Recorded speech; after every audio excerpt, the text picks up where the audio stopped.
पूरे देश में ऑक्सीजन की कमी की मार से त्रस्त कोरोना काल का ये दूसरा लहर काफी दुखदायी रहा और इस दुख में एक काफी हद तक खत्म करने में लगा रहा रेलवे प्रशासन का ऑक्सीजन एक्सप्रेस। बात अगर करें तो देश भर में छाई ऑक्सीजन की किल्लत को दूर करने के लिए कई सरकारों ने कई अलग अलग नीतियां अपनाई। सभी प्रदेश सरकारों ने अपनी नीतियों के तहत ऑक्सीजन की किल्लत को दूर करने का प्रयास किया, लेकिन देवदूत के बनकर इन सब के लिए एक रक्षा का कार्य किया रेलवे का ऑक्सीजन एक्सप्रेस। ऑक्सीजन एक्सप्रेस से पूरे देश भर में लाखों टन ऑक्सीजन पहुंचाकर न केवल देश के अंदर कोरोना काल में फैले ऑक्सीजन की कमी को दूर किया, बल्कि इस वजह से लाखों की संख्या में मरीजों की जान भी बचाई जा सकी।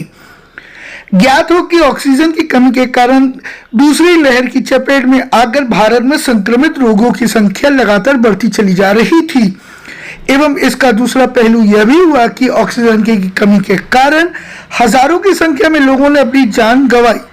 रेलवे की दूरगामी नीतियों के चलते ऑक्सीजन एक्सप्रेस की शुरुआत होने के बाद लोगों के बीच काफी राहत दिखाई दी, क्योंकि रेलवे ने अपने अथक प्रयास से पूरे देश में 1237 टैंकरों की सहायता से 20,000 मीट्रिक टन ऑक्सीजन 15 अलग अलग राज्यों में पहुंचाकर न केवल एक कीर्तिमान स्थापित किया, बल्कि इस वजह से कोरोना संक्रमण से जूझ रहे राज्यों को अपने मरीजों की संख्या में सेवा करने का पूरा मौका मिला और इस कारण मृत्यु दर में भी काफी कमी आई और लाखों की संख्या में मरीजों की जान बचाई गई। चाहे ऑक्सीजन विदेशों से आया हो या देश के बड़े ऑक्सीजन सप्लाई फैक्ट्रियों से भेजना हो, दूर दराज के गांव से लेकर प्रमुख शहरों तक ऑक्सीजन पहुंचाना हो, ऑक्सीजन एक्सप्रेस ने अपना काम बखूबी निभाया और इस के चलते एक बड़ी महामारी पर काबू पाने में काफी मदद मिली। इस कड़ी में उत्तर मध्य रेलवे, जो कि अलीगढ़ से लेकर पंडित दीनदयाल उपाध्याय जंक्शन तक फैला हुआ है, सबसे ज्यादा ऑक्सीजन एक्सप्रेसों को संचालन किया गया। इस जोन के अंतर्गत ही यह संभव हो पाया है। इस विषय में जानकारी देते हुए उत्तर मध्य जोन के मुख्य जनसंपर्क अधिकारी डॉक्टर शिवम कुमार शर्मा ने बताया कि लगभग 150 से ज्यादा जोड़ी ऑक्सीजन एक्सप्रेस पूरे देश भर में चलाई गई और जिसमें 3,547 मीट्रिक टन के लगभग ऑक्सीजन पहुंचाया गया, जो कि कुल ऑक्सीजन सप्लाई का लगभग 35% था और वह उत्तर मध्य रेलवे के अलग अलग प्रखंडों से होता हुआ गुजरा है। रेलवे की दूसरी बहुआयामी परियोजना डेडिकेटेड रेलवे कॉरिडोर के कानपुर से दीनदयाल उपाध्याय जंक्शन प्रखंड के मुख्य अभियंता ओम प्रकाश जी ने भी जानकारी देते हुए बताया कि इस संकट काल में डेडिकेटेड रेलवे कॉरिडोर ने औसतन 85 किलोमीटर प्रति घंटे की रफ्तार से गुड्स ट्रेनों का संचालन किया, ताकि अन्य ट्रेनों के लिए सुगम पथ तैयार किया जा सके एवं ऑक्सीजन एक्सप्रेस अपने गंतव्य स्थान तक समय से पहले पहुंच सके। 350 किलोमीटर लंबे इस परिपथ की परियोजना में रोजाना 50 से ज्यादा ट्रेनों को संचालित किया जाता है, जो कि अपने औसत समय के कारण ट्रेनों का आगमन काफी सुचारू रूप से संचालित हो जाता है, जिसका कारण यह हुआ कि ऑक्सीजन एक्सप्रेस जैसी जन सेवा अभियानों को समय से पहले पहुंचाने में काफी सहायता मिली।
सर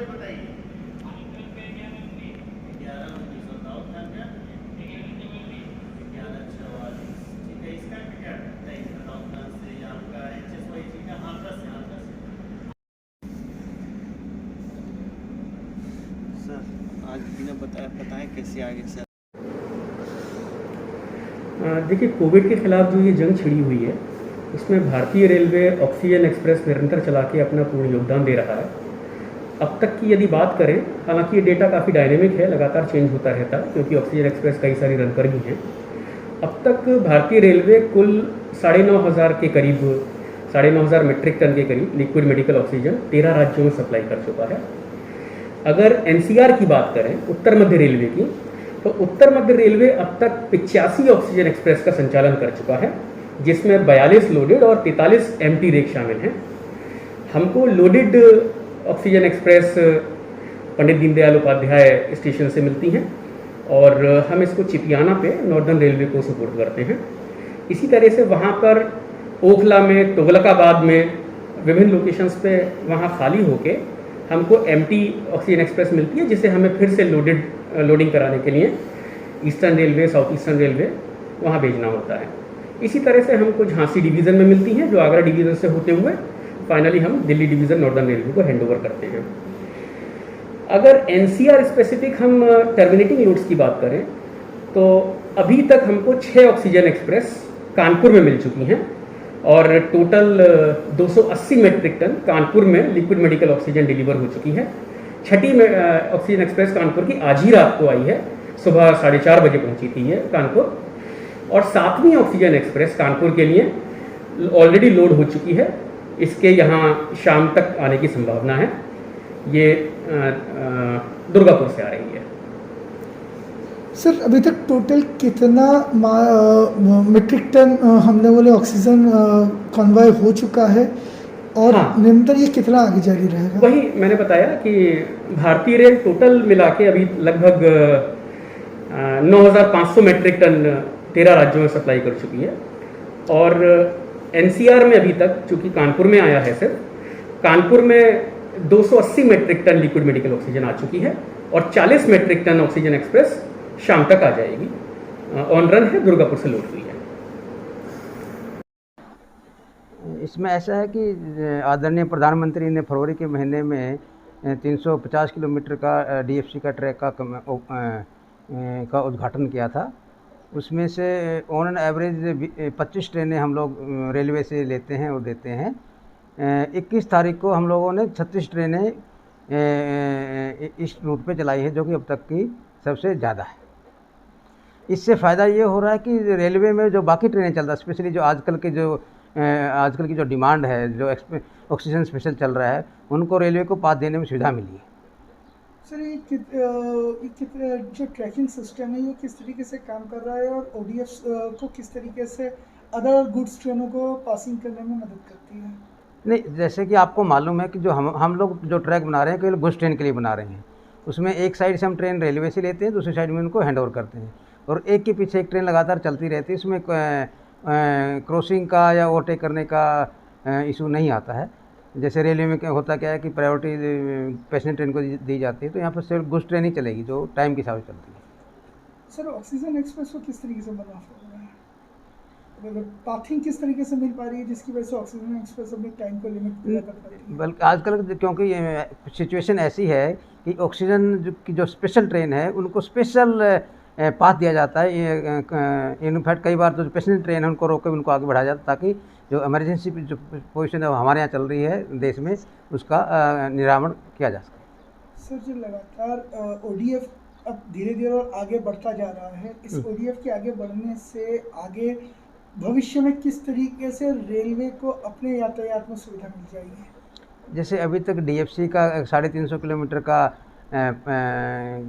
जो पोर्शन है अभी कमीशन हो गया है। ये 450 किलोमीटर के आसपास का आपका भावपुर से डीडीयू के बीच में है, जिसमें काम चल रहा है। इसको कमीशन करने की हमारी तैयारी है।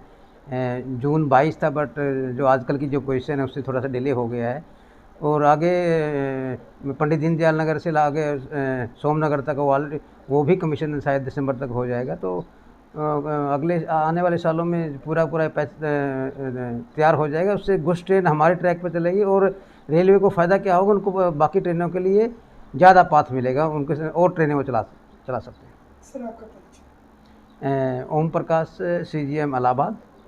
मैं कानपुर से मुगलसराय के बीच में इंचार्ज हूँ DFC के काम का।